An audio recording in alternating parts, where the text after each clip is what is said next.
Buen día, mi nombre es Alba Liliana Pinto Ardila. Este proyecto lo realicé con mi compañera Marisela Hernández y nuestro tema habla sobre la inclusión de minorías étnicas y culturales en la Escuela Normal Superior de Bucaramanga. Nuestro planteamiento, ¿en qué se basó? En la falta de inclusión de minorías étnicas y culturales en esta escuela. ¿Por qué hablamos de esto? Porque vemos que allí hay comunidades culturales como los ingas, los uvas, la comunidad sorda, y vemos que de cierta forma han sido aislados sin ellos darse cuenta. ¿Por qué decimos esto? Porque vemos un ejemplo, aquellos niños que sufren discapacidad auditiva. ¿Qué pasa? Ellos tienen que comunicarse por medio de señas, ¿cierto? Entonces los demás niños no son conscientes o no se les ha dado esa clase de cómo poder comunicarse con sus demás compañeros que tienen esta discapacidad, y esto genera un aislamiento, una cierta discriminación de ellos. Los que tienen culturas ingas o uvas o cualquier otro tipo de cultura que exista allí. ¿A qué hace referencia con esto? A que ellos, digamos, por esta discriminación, por este aislamiento, empiecen a dejar de hablar sobre su esencia, sobre su cultura, sus raíces, y nos damos cuenta que es importante. Ellos no tienen que ser menos que otros por simplemente pertenecer a una cultura distinta a la de las demás personas o los demás estudiantes que existen allí. Nuestra pregunta de investigación se basa en ¿cómo se puede fortalecer una cultura de inclusión de las minorías étnicas y culturales presentes en la comunidad educativa de la Escuela Normal Superior de Bucaramanga? El objetivo general de esta pregunta: fortalecer los procesos de inclusión de las minorías étnicas y culturales presentes en la comunidad educativa Escuela Normal Superior de Bucaramanga mediante una propuesta de intervención didáctica mediada por el juego y el arte. Los objetivos específicos que tenemos son tres. Primero, sensibilizar a los estudiantes de la Escuela Normal Superior de Bucaramanga hacia el reconocimiento y valoración de las diferentes culturas étnicas existentes en esta comunidad educativa.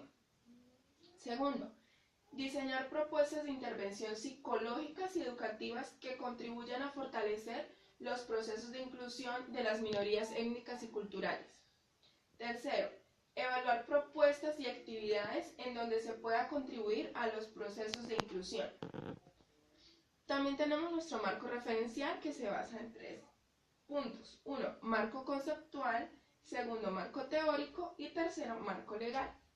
En el marco conceptual, ¿qué encontramos? Encontramos el significado de diferentes tipos, como es la inclusión. ¿Qué es la inclusión?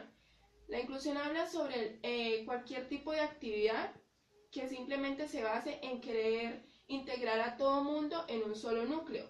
¿Qué quiere decir esto? A que no importa la cultura de la que seamos, la discapacidad que tengamos, el tipo de lenguaje que usemos, el color de nuestra piel, la personalidad o la forma de decir que tengamos. El hecho de que seamos diferentes en esta forma no quiere decir que tengamos que ser menos o más que otros o discriminarnos unos a otros por esto. Las minorías étnicas. Entonces hablamos acá de cuáles son. Son como los indígenas, los ingas, los uvas, las comunidades con discapacidad auditiva o visual. ¿Qué pasa con ellos? Hemos notado que por un estatus social que se ha venido viendo ahora, todo se basa en quién tiene dinero, quién no tiene, quién tiene una posición social o quién no, y culturas como estas o personas con esta discapacidad se hacen menos por el hecho de que no tienen un estatus social como tal. Esto no debería ser así. Deberíamos buscar entre todos que empiece por cada uno la manera de implementar y empezar a reconocer y aceptar que existen personas totalmente diferentes. Para ellos nosotros también somos personas distintas.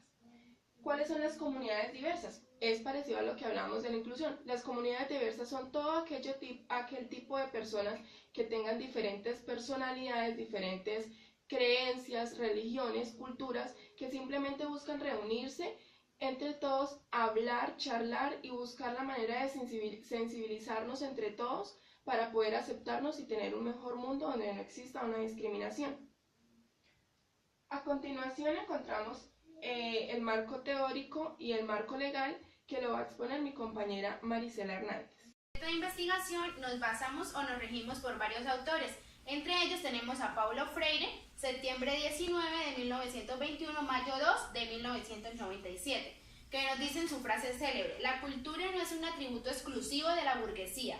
Los llamados ignorantes son hombres y mujeres cultos a los que se les ha negado el derecho de expresarse y por ello son sometidos a vivir en una cultura del silencio.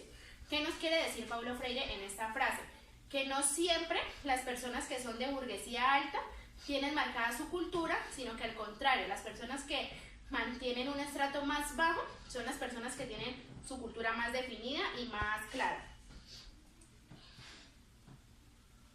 Otro autor por el cual nos regimos fue Gianni Rodari, 23 de octubre de 1920, 14 de abril de 1980. Nos dice en su frase célebre: es difícil hacer las cosas difíciles, hablarle a los sordos, mostrar a los ciegos una rosa, niños, aprender a hacer las cosas difíciles, dar la mano a los ciegos, a cantar para los sordos, liberar a los esclavos que se creen libres. ¿Qué nos invita Gianni Rodari en esta frase? Nos invita a ser personas capaces de manejar cosas difíciles, a ser personas que podamos manejar situaciones complejas y no siempre a llevarnos a la facilidad de las cosas. Otro autor por el cual nos basamos es Abraham Magenzo, es un pensador chileno. ¿Qué nos quiere decir? Abraham Magenzo nos habla a través de la transversalidad que podemos manejar la inclusión desde diferentes espectáculos o diferentes escenarios. Entonces, que no necesariamente tienen que empezarse de una cátedra de paz, sino empezar de mirar desde diferentes escenarios cómo podremos transversalizar la inclusión. Otro autor por el cual nos guiamos es Ovidio de Crowley, 23 de julio de 1871 a 1932. Nos dice: la escuela ha de ser para el niño y no el niño para la escuela. ¿Qué nos quiere decir de Crowley en esta frase? Que la escuela es la que debe adaptarse a las diferentes necesidades que tiene el niño, más no el niño adaptarse a la escuela, como se ve ahorita en el día. Se ve que la escuela, por ser más facilista, plantea un plan de área y los niños son los que deben adaptarse a esto, no siendo esto lo correcto. Otro pensador es David Ausubel, 1918 al 2008. Dice: si tuviese que reducir toda la psicología educativa a un solo principio, anunciaría este: el factor más importante que influye en el aprendizaje es lo que el alumno ya sabe, averígüese esto y enséñese consecuentemente. ¿Qué nos quiere decir Ausubel en esta frase? Que los niños o que las personas no somos tabula rasa. ¿Qué quiere decir tabula rasa? Que no tenemos ningún tipo de conocimiento. Al contrario, nosotros adquirimos o traemos con nosotros conocimientos previos y que en base a esos conocimientos previos debemos empezar a surgir el nuevo conocimiento. Y el último es Enrique Chaus, que nos dice que los colegios no necesariamente tienen que abrir nuevos espacios para la cátedra. Se trata de aprovechar los existentes como la formación transversal en la ética y valores.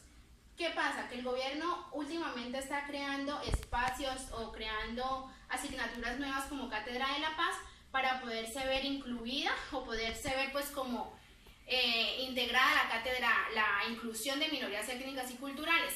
No necesariamente el gobierno tiene que hacer estos nuevos proyectos, sino pues mirar lo que ya tiene y con lo que cuenta y en base a esto poder surgir. Por ejemplo, ya tenemos la ética y valores, entonces podemos transversalizar estas dos materias y poder como hacer más complejo y más completo para poder trabajar la inclusión y la cátedra de paz. Bueno, en el marco legal, en nuestro proyecto de investigación manejamos diferentes artículos, artículos, decretos. Entre estos tenemos el de la Constitución Política de 1991, el artículo 7, en donde nos dice que el gobierno acoge, valora y respeta todas las entidades étnicas y culturales presentes en el país. Otro artículo de la Constitución Política es el artículo 10, en donde nos dice que el castellano es un lenguaje principal de todo ciudadano colombiano, pero que también como ciudadanos etnográficos tenemos que tener el conocimiento de las diferentes lenguas, de las diferentes culturas existentes. Otro artículo, la Ley 115, que es la Ley General de Educación 1994, en el artículo 55, en donde nos habla sobre la etnoeducación. ¿Qué quiere hacer referencia a la etnoeducación? Hace referencia a la educación de todas estas personas o de todas estas minorías étnicas, como los ingas, los uvas o minorías étnicas.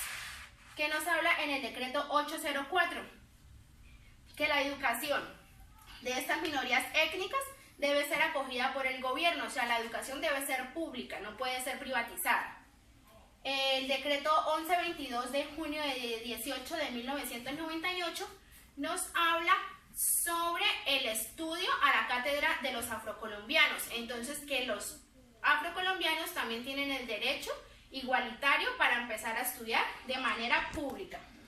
El decreto 366 del 9 de febrero del 2009, en el artículo 2, nos habla sobre la inclusión, entonces que todas las instituciones educativas deben estar adecuadas a las personas con discapacidad, entonces digamos deben tener rampas, deben tener estrategias pues para personas con discapacidad.